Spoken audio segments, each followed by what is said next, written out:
Hello, everyone, and welcome. We're just going to give it 1 or 2 more minutes to have more people join us for tonight's program, and we'll be starting shortly.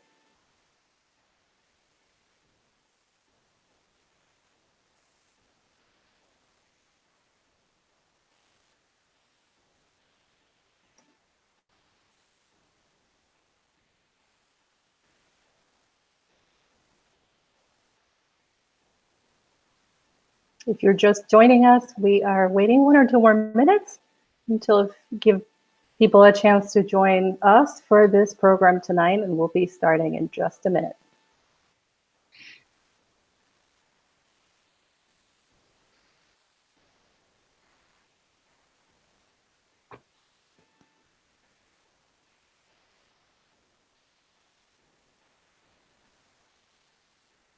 Oh, good, welcome.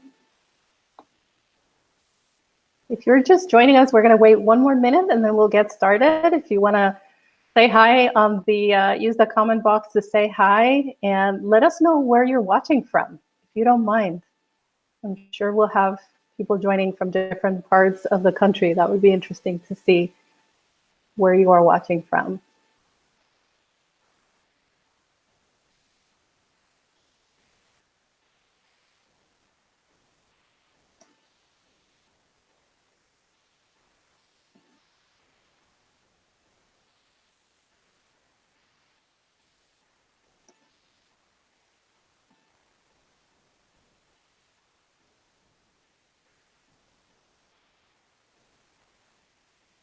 Hi and welcome.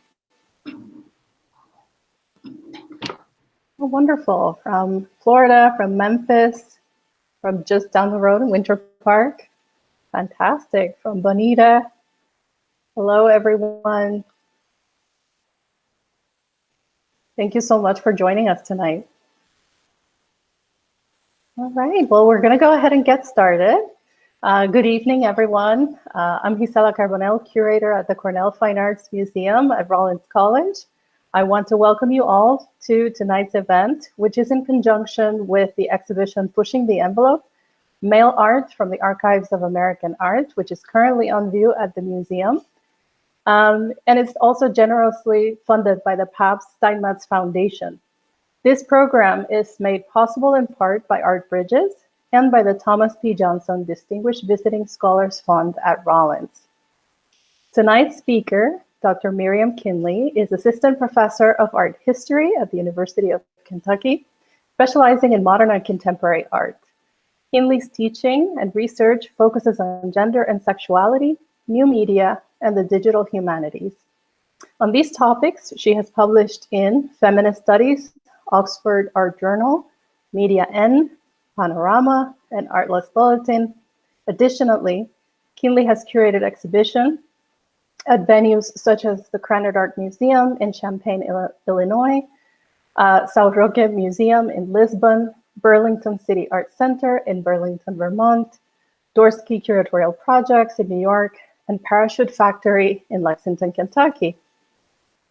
Her forthcoming book, Unworked Network, The Queer Connectivity of Ray Johnson's Correspondence Art, analyzes Johnson's role as an initiator of the international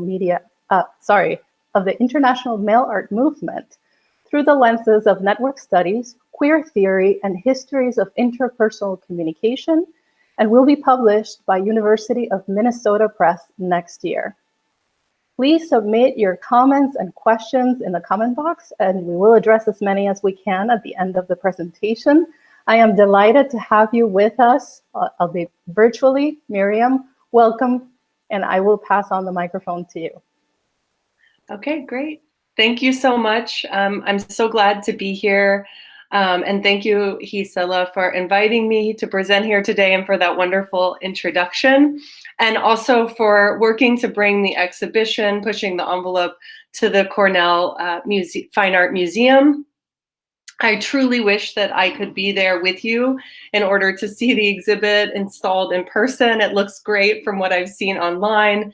And I would love to have met with, Rollins College students and learn more about your community, but maybe, we'll do that on at another time. But alas, the pandemic prevented this from happening, so I'm giving the talk virtually, but maybe we'll have, an even larger audience from all over as a result. So we'll make do, and I hope that you find this talk about the exhibition and its curation to be engaging and informative.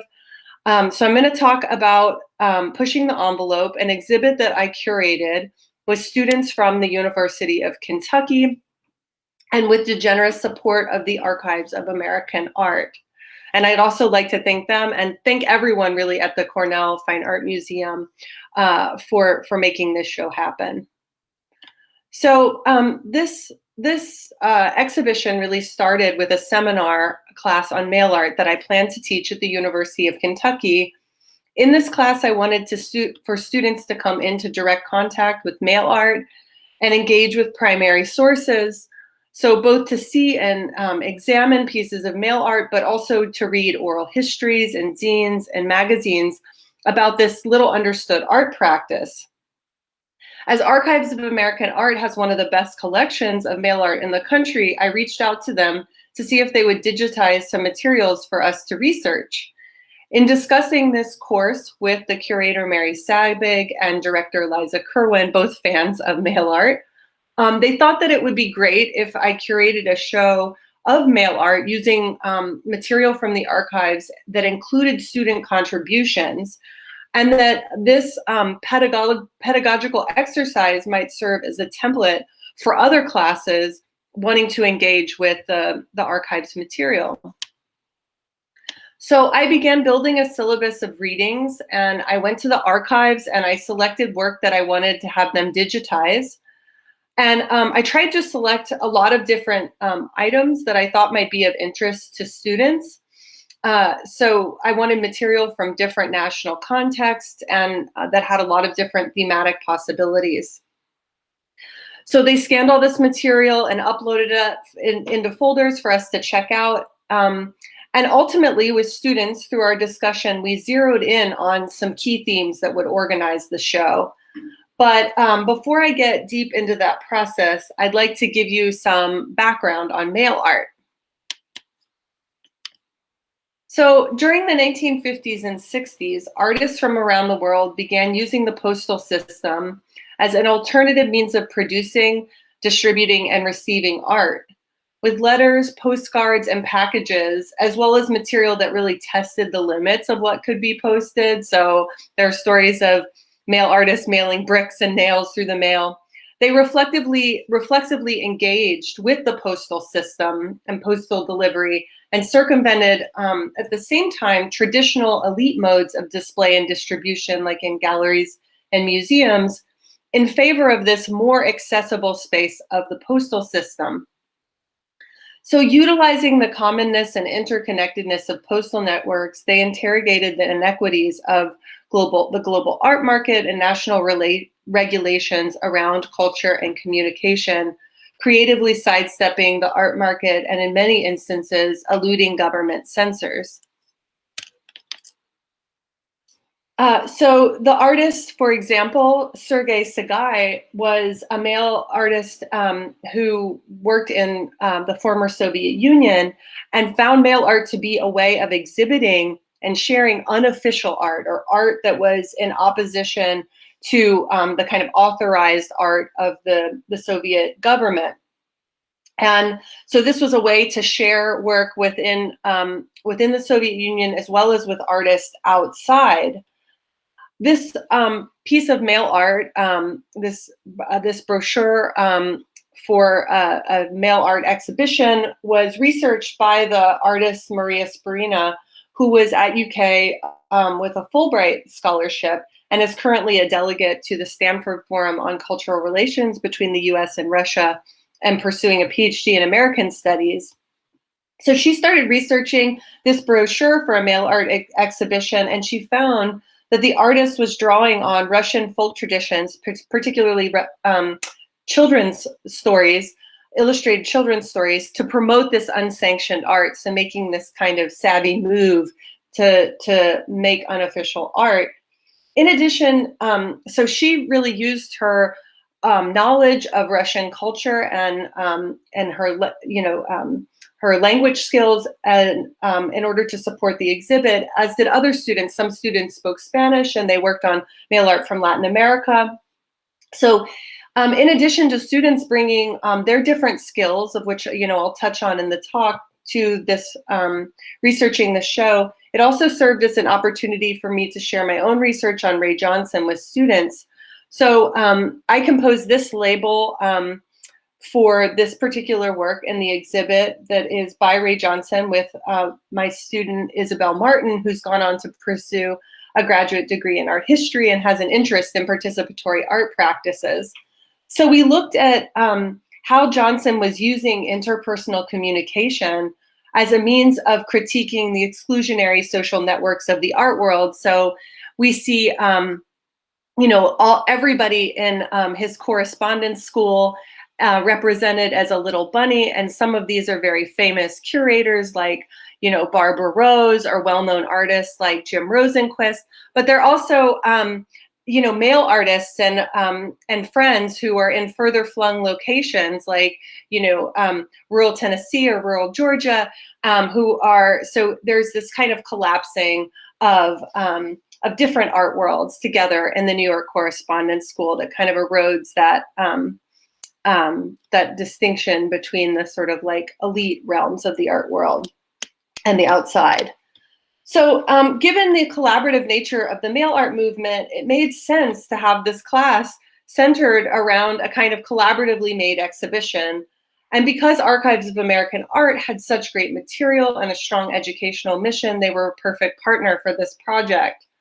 So as a class, we read the growing body of secondary scholarship on the mail art movement. And Gisela and I were just talking about this beforehand. It's really most of the scholarship on mail art was written by people who have participated in the movement. And so in that way, it's actually still kind of primary sources, these firsthand narratives.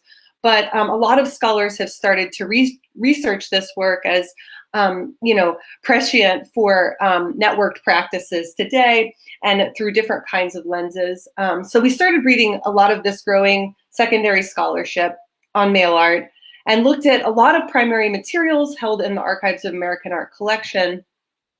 And after examining this material, students started to select a handful of objects for which they would write exhibition labels. So each student ended up writing about 6 different works, and the labels were vetted by myself and Archives of American Art, with each student having at least one of their object studies in the exhibition. So over the course of the semester, we talked a lot about how to organize this material we were researching. Should we organize it chronologically or by country, as the material was archived in mail art archives like the John Held Papers? So this is a piece of work that comes from the John Held Papers, which is an absolutely wonderful resource for mail art. And in his papers, he sort of diligently organized all of the mail art, first by country and then by artist, and then chronologically the material. So did we do that, as it was organized in the archives, or did we look at mail art regionally in terms of like have vitrines organized around mail art in Latin America and Eastern Europe, East Asia? This is often how, like in the Chuck Welch source book, oftentimes the movement is understood in the literature in this kind of cultural studies frame through these regional approaches. Or should we look at it thematically by ideas that we saw repeating in many different contexts and that a lot of people were beginning to write about? So ultimately, we decided that the themes allowed us to capture the kind of transnational and transtemporal character of mail art. So we came on, we after much discussion decided that these were our 6 themes: media matters, global network, local scenes, political dissent, alternative art worlds, and queer correspondence. So in the exhibition, there's a vitrine dedicated to each one of these themes, as well as a number of framed works. So in Media Matters, we stress the varied and often unexpected materials of mail art and of postal communication. So Fletcher Cobb and Ken Friedman, this is a great example of one of the Media Matters works. They had a Sock of the Month Club project where they sent people like the critic curator Lucy Lepard, among others on their mailing list, these socks, these painted socks. So both were active members of the international experimental art movement, Fluxus, which sought to engage audiences in the production of art and kind of disrupt the sort of normative patterns of everyday life in the process. And one way that they did that was mail art. So many Fluxus artists have mail art as a facet of their practice. This project was a parody of these subscription clubs like the Cheese of the Month Club that capitalize on the desire to cultivate one's taste and belong to an elite group of consumers. However, by sending a dirty painted sock, it really disrupts the prestige on which these kinds of subscription clubs depend. And it also, at the same time, sensitizes recipients to the materiality of everyday objects. The aim of much Fluxus mail art was direct physical engagement with objects against the kind of detached and purely visual experience of things typically that found in galleries and museums.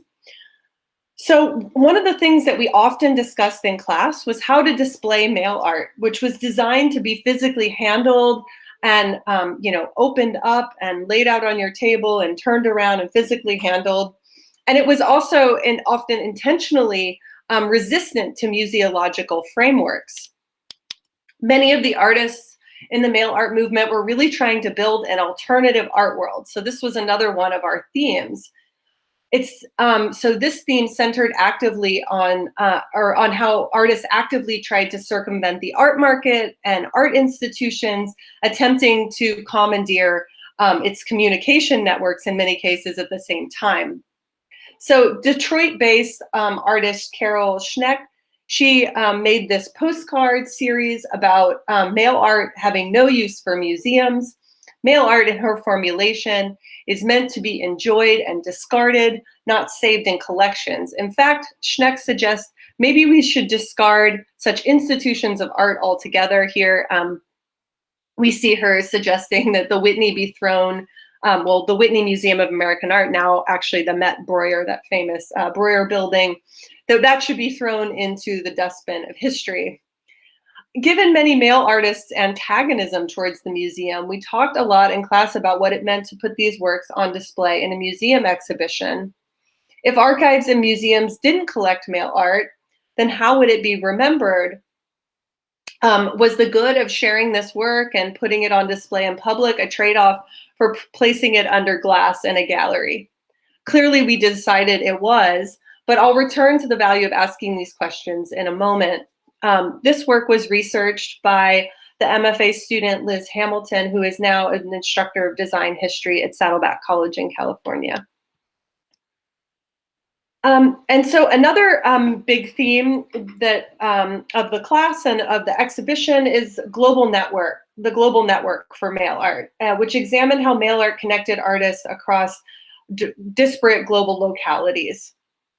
And a great example of this global network is this series by Japanese mail artist Ryusuke Koen, who sent the American artist John Evans one of his brain cell series, which displays rubber stamps and artist stamps and stickers by dozens of mail artists on the one side, and then the names of the artists who contributed to this particular iteration of the brain cell series on the other.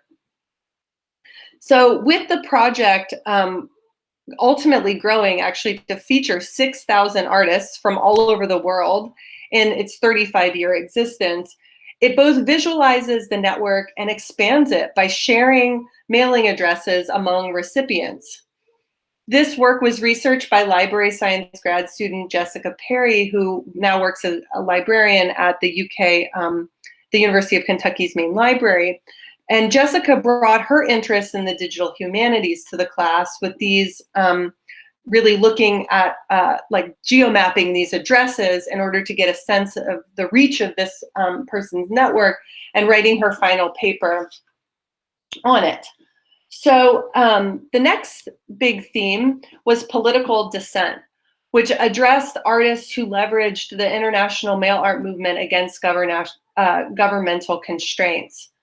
So the Uruguayan artist Clemente Padin was one of many activist mail artists from Latin America who made work that resisted the repressive military dictatorships under which they lived. For mail art for Padin, as MFA student Matt Goodwin wrote, served as a means to subvert the state propaganda machine and keep alive radical discourse and dissent.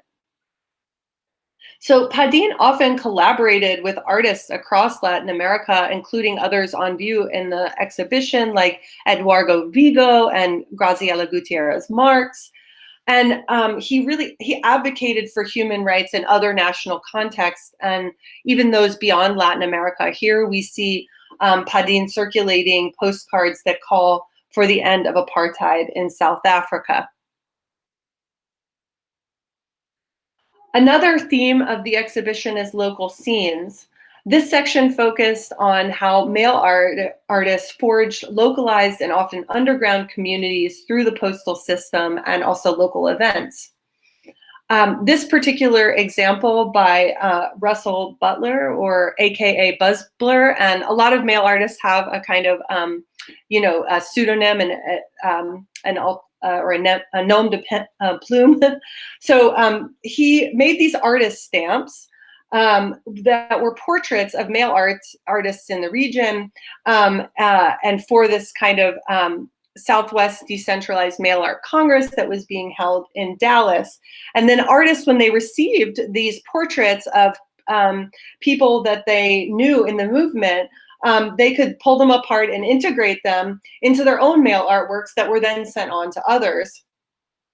And so this label was written by Whitney Hill, who was from the Southwest and connected to this local scene. And she now teaches history at a high school in Texas and uses a lot of visual culture and hands-on research projects in her classes, much as we did in our seminar.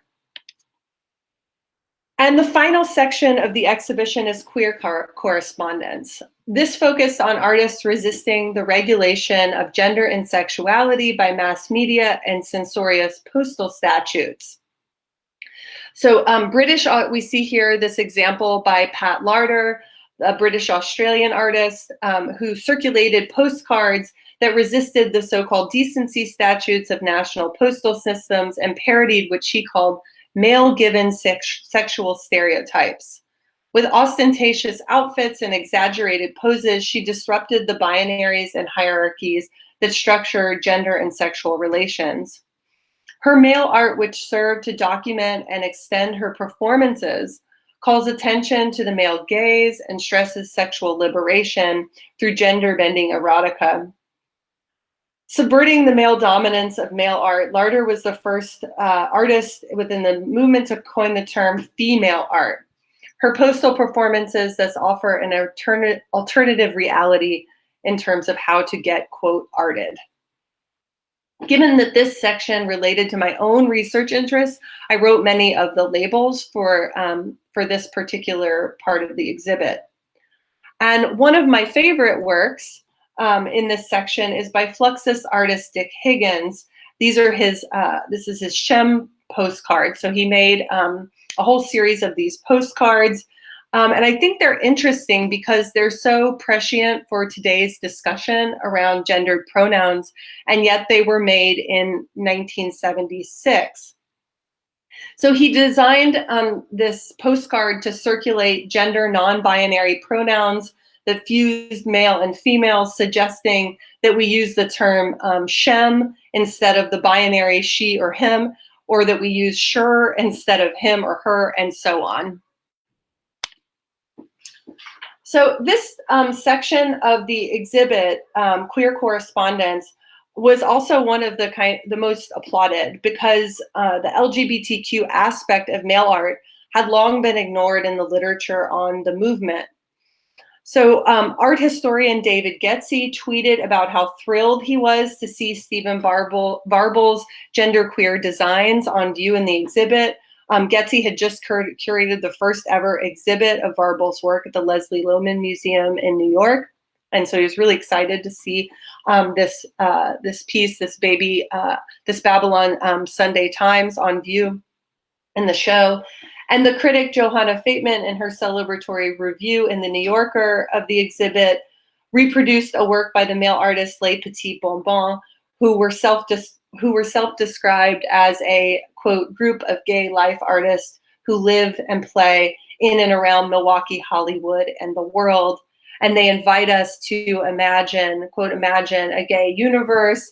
They mailed these fruit with these mail art pieces that were adorned by these fruit-shaped stickers to people in their network.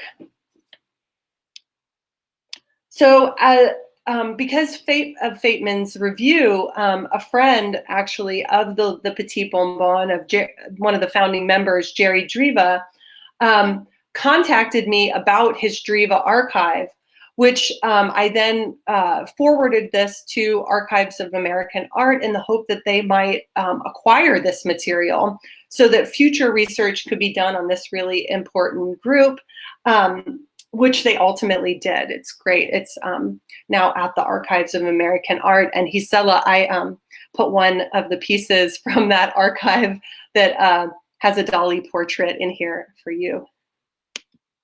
So given the challenging nature of this material, we decided to title the show Pushing the Envelope. So just as male artists pushed the limits of what could circulate in the postal system or in the art world, students pushed themselves to think beyond the classroom. By using the Archives of American Art, students not only expanded their definition of contemporary art and the spaces in which it operates, but they came to understand this intimately through their own interaction with archival research. They also thought practically about issues of display and what it meant to write for a broad audience in this public context. So through the making of this exhibition, they came to understand the challenges that mail art places on the archives and on the curatorial process. These kinds of challenges include its unusual materiality. So works like Leonora Tani, she sent this feathered mailing that actually came along with a feathered an envelope that has this collage that includes feathers. It's amazing that all the feathers are still actually on the collage, even though it was processed through the mail. But materials that, how do we show things that were two-sided or multi-parted? So this George Breck work, we decided to ultimately frame all of the pieces. This is, he made a collage out of the loan paperwork from the Wadsworth Athenaeum. So rather than just straightforwardly filling out the loan paperwork, he ends up sending it back with all these kind of collaged materials on them. So how do we display these things where you want to, that they're meant to be handled and they have two sides to them? So we also talked about the difficulty of attributing works to a single author, even though archives depend upon filing correspondence by single authors. So and oftentimes in the mail art movement, the artist I'm researching, Ray Johnson, there are many collaborators. It's so clear that one piece of correspondence art has contributions from many different artists, but it can be hard to sort of pull apart who all of those contributors are. So sometimes anonymity kind of plays a role, and you have to sort of contend with that. But at the Archives of American Art, this is positioned as a Ray Johnson, even though it's a collaboration between Richard C. and Ray Johnson because of the need to attribute work to single authors. We also talked about the sheer volume of producers, and many of them were extremely prolific, making a lot of material, which presents challenges to presentation and preservation. We also asked questions about how objects become institutionalized and the proper place for mail art. Was it the museum, the archive? Was it neither? We talked about the difficulty of experiencing work how it was meant to be experienced when placed in a vitrine or a frame, where one can no longer touch Tawny's feathers or push their tongue through Johnson's letter or lift the matchbook of Brecht's humorous collage. In addition, we also talked about the digitizing of mail art. So Archives of American Art has started to digitize a lot of their collections. MoMA also has a lot of great digitized mail art on view. So we're talking about what it meant to digitize mail art, what was lost and what was gained when we did this. So one student of her own volition, that library science student that I mentioned before, she made a global map of all of the objects in our show and geolocated them by their postmark to the city from where they were sent. So then in her map, if you clicked on each of the envelopes, they would open up and you would get details about the object. So some of the outcomes of pushing the envelope were understanding the function of archives. So students really coming to understand the functions of archives and archival research, moving beyond simply using secondary sources and really engaging with primary sources. They developed hands-on experience with art objects, and we actually, one of the longtime collaborators of Ray Johnson, the artist Bob Warner, we did a project where we sent mail back and forth with Bob and then invited him to come to campus. And so that was another dimension of the class. So they really were making mail art themselves as well. So this kind of hands-on engagement with objects. It offered students a window into the curatorial process. It elevated students' commitment to their writing because they knew they were writing for the public. And it provided, in many cases, the opportunity, well, for original research, but in the opportunity actually for a first publication for many students. But perhaps most importantly, I saw how archival research empowered students to ask their own questions and develop evidence-supported interpretations of the material at hand instead of deferring to experts. With the exhibition traveling to the Cornell Fine Art Museum at Rollins College, I hope that students are inspired not only by the mail art movement and the values it embodies, but also the incredible things that students can accomplish when conducting research in archives. So thank you very much for listening to the presentation. That's the end of my slideshow. So if you have any questions, I would love to answer them. Thank you so much, Miriam, for that presentation. And as you were talking about networks and connections around the world, and I'm seeing the comments and the questions that are in the comment box, and I see a lot of people we know, and all of us who are connected via art history and the arts. So that is fantastic. Thank you for joining. Great. So we have a question from, actually from our museum director, Anna Heller. She asks, was the brain cell project made in multiples and sent to the different artists, or? Yeah, so it was made in multiples. So there would be of like one, like the iteration of brain cell, they were all numbered, and there are hundreds within the series, but those were also additioned, and every artist on that list would receive them. And so in the exhibition, we blew up and made a wall vinyl. It covers one whole wall because it's really amazing to look. And actually, there is a little small Ray Johnson Cupid on there. He loved to make references to Valentine's Day, which is coming up, you know, yeah, so then it really served as a way not only to document the network, but also expand it and really show how incredibly global this practice was becoming, you know, over the course of the 35 years that Cohen was working on this series. Thank you. And one of the things that I was thinking about is related to a question from our friend Mariolina.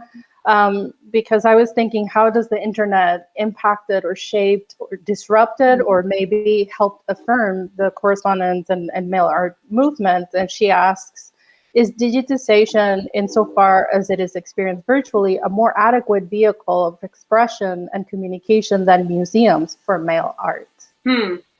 Well, that's a good question. I mean, I think the more context mail art can be in, the better. I am certainly a part of a lot of these mail art Facebook groups that share it. Actually, like when you finally get something in the mail, you share it. And especially, as there were all of these attacks on the post office, right, that we saw over this last year, with threats to kind of defund and removing sorting machines and post boxes. And so there was a lot of mail art. I mean, I have quite a few pieces myself and made some myself, exchanged them with others that was about that. But yeah, like I think there are some mail artists who really didn't want their work, like Carol Schneck, to be saved by museums. It was totally meant to be ephemeral. It was just about sharing their work within the network. The post office was the context for it. And so, but others were more ambivalent. I mean, Ray Johnson had a show at the Whitney, actually, in 1970 of mail art when the post office was actually under threat again by these kinds of like forces of privatization. Oh, we should turn it into a business. And so there was a huge, actually the largest wildcat strike in US history. And they have a mail art show at the Whitney. And so I think it gets visibility for the post office and the value of it, the way that it creates, it's like, stresses interconnectedness and elements of democracy, giving voice to people. So I think yeah, I mean, to answer your question, I think the mail art practice is extended by the fact that people who work in the mail art movement use digital communication to make their network even greater.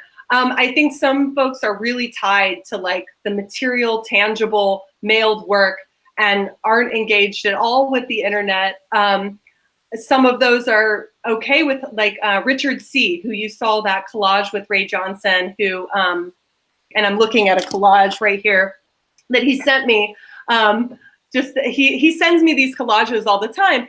He recently had a museum exhibition. He's okay with showing his work in the museum. He would never want it digitized.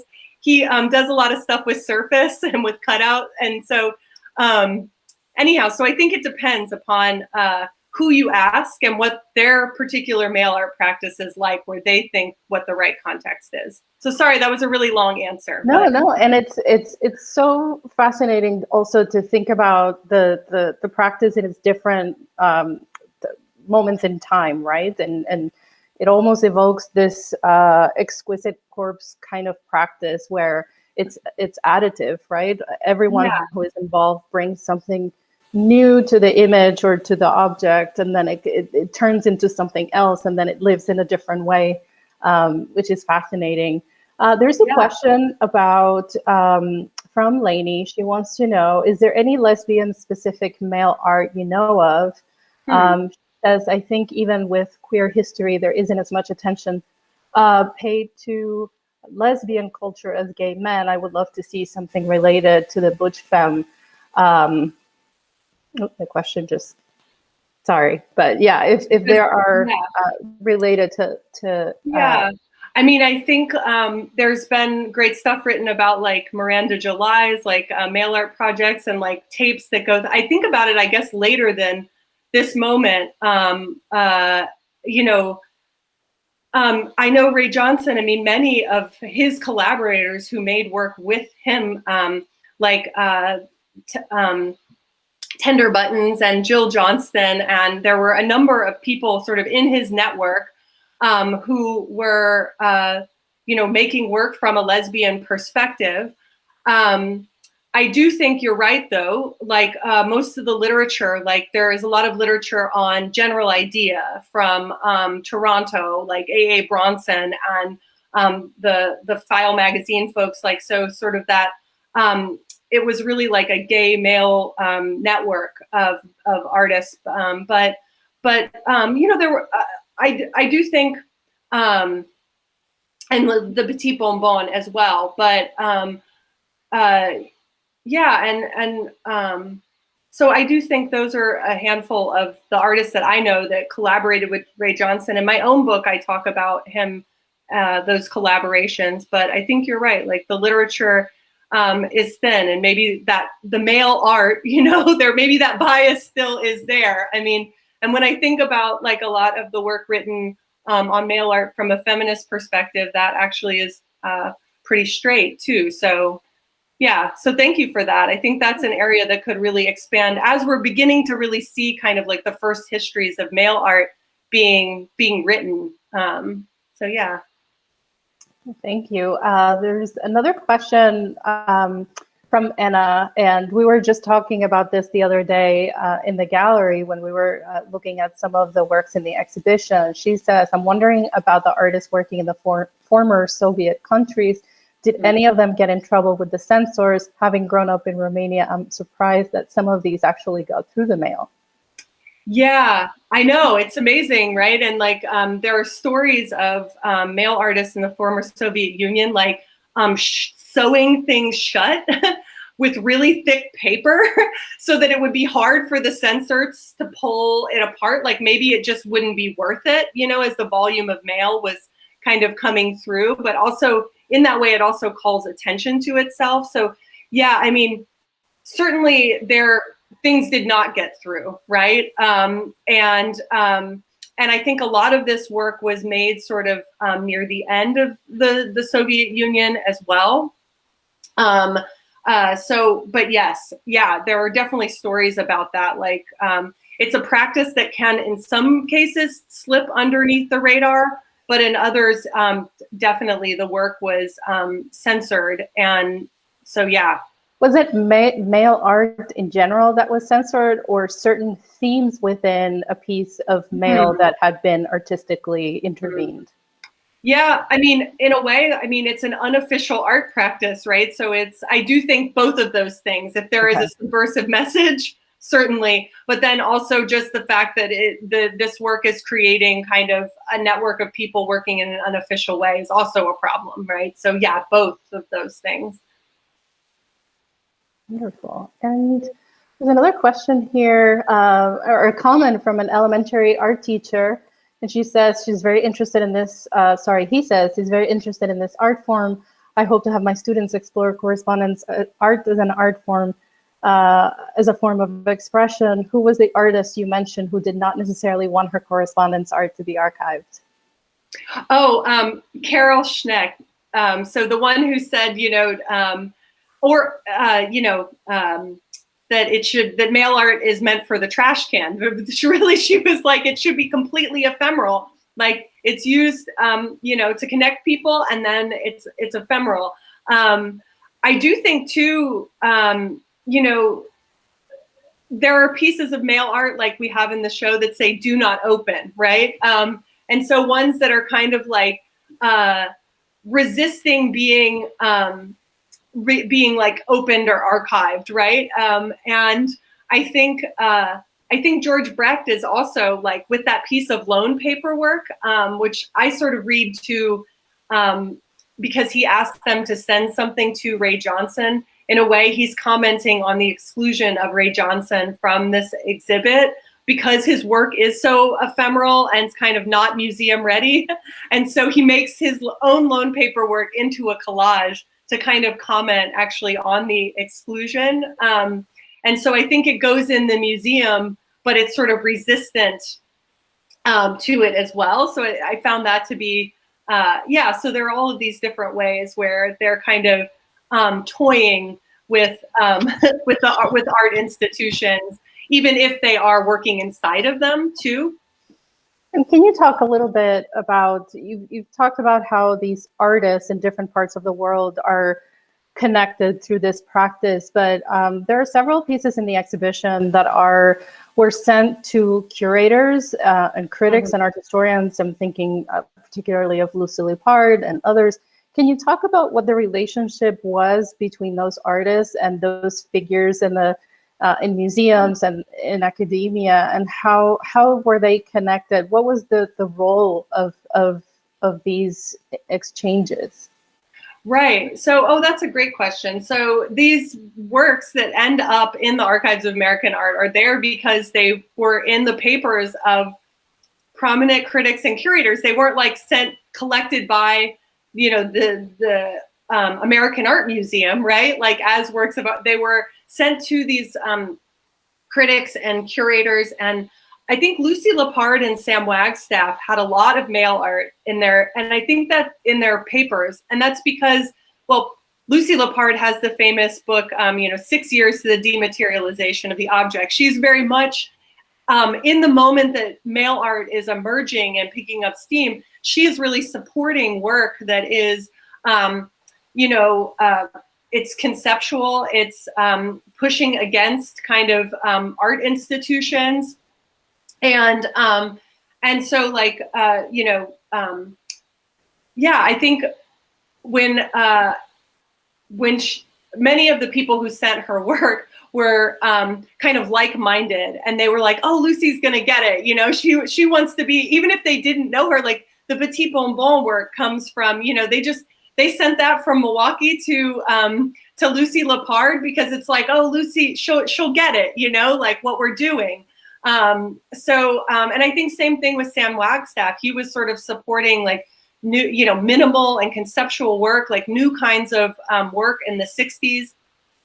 And he also, he later becomes very well known as the partner of Robert Mapplethorpe. So he also had his own like queer network, and a lot of the mail art that came into his collection was kind of tied to that as well. I think the mail art makes its way into these artists' papers through like really interesting channels, and there's interesting stories attached to them. But yeah, I think Ray Johnson also, he was kind of a connector in many ways. I mean, not only did he sort of initiate a form of artistic practice where he would ask people to send something on to someone else to send onward, but he really loved, like Ryusoke Cohen, connecting people. So he would, get a letter from an artist and tell them to contact Lucy Lepard. So out of the blue, a curator's mailbox might be flooded with things because Ray Johnson was telling them to send something related to Lucy Lepard's lips or something, because she always wore bright red lipstick, So anyhow. Yeah, and that's really fascinating when we think about, and I know there are a couple of curators I know joining us tonight, and as we think about how do we relate to living artists, right, from our role as curators, and how do we communicate with each other, and how sometimes is this very business-like kind of communication or contact because it has an endpoint, right? We want to do a project or we want to acquire a work. Whereas in this case, it's really part of the practice. It's really part of the process, and to have some of these figures involved in that, it gives it a really different dimension. Yeah. There's another question here that says from Mariolina, can you comment on what mail art, its practices, its consumers or not, ultimately say about the resistance of museums, even as they opposed and contested? I'm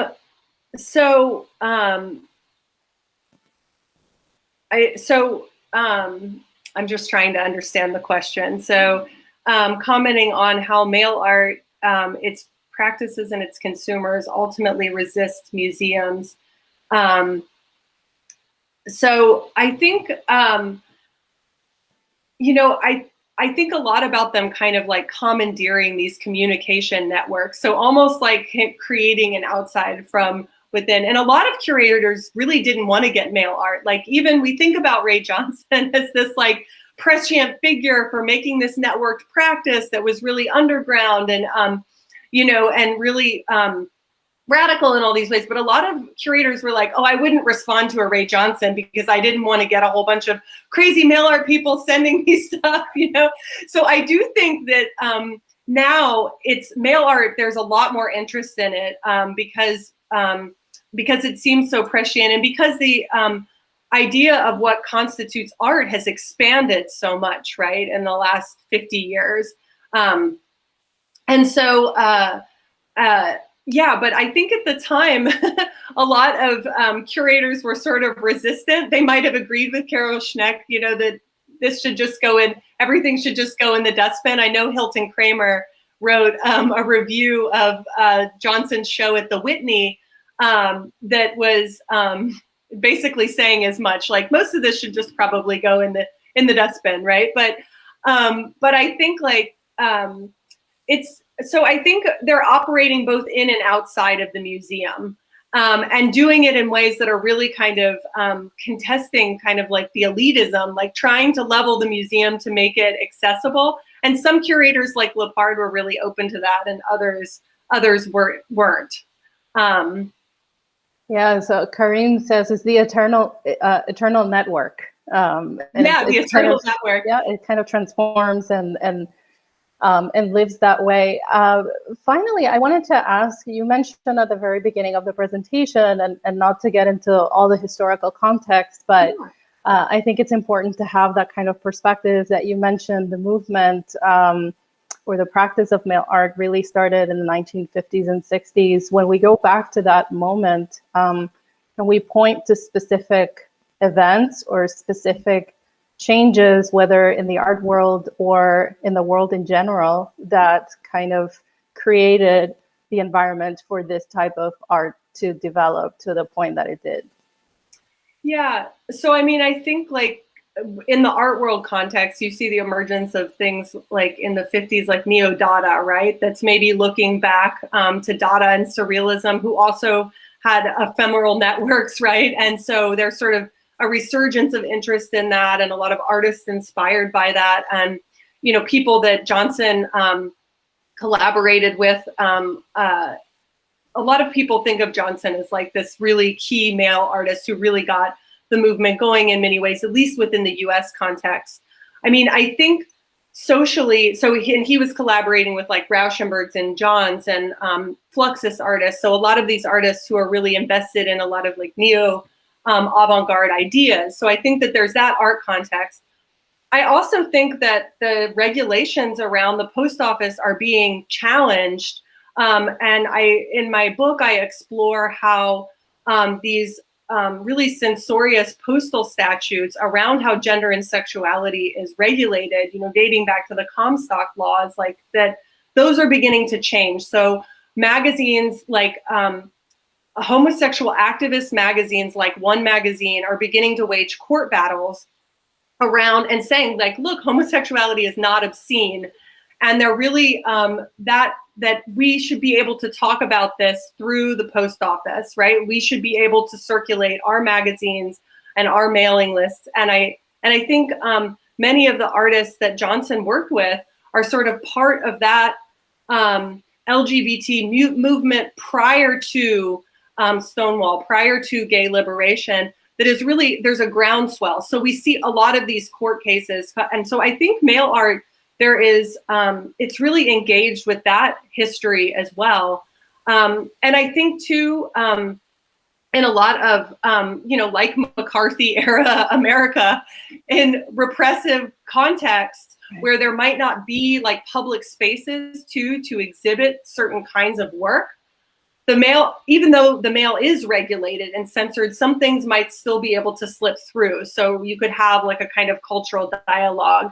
And I certainly think that in certain Latin American contexts or the former Soviet Union, that was the case. And there is a lot of growing literature actually about that relationship between Eastern European male artists and Latin American male artists who are sort of exchanging work during this time.